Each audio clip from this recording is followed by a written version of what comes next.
Hi, Leanne here, and this is my review of the Vitamix blender.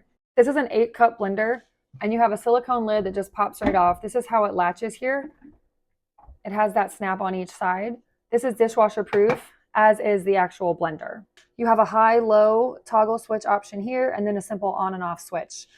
I'm going to mix up a smoothie quickly for my daughter, so I'm adding milk, frozen spinach, 2 frozen bananas, and a little bit of applesauce. Once I start blending, all of that is going to be completely liquefied. Once I get it going, I do toggle a little bit between high and low just to make sure it's mixing up chunks at the bottom really nicely. After I've done that, it turns into a completely smooth liquid. Now I just transfer to my daughter's cup. Maybe the best feature of this blender, other than the fact that it pulverizes vegetables, is that we've owned it for 9 years and it is still going strong. So this is an item that will stand the test of time.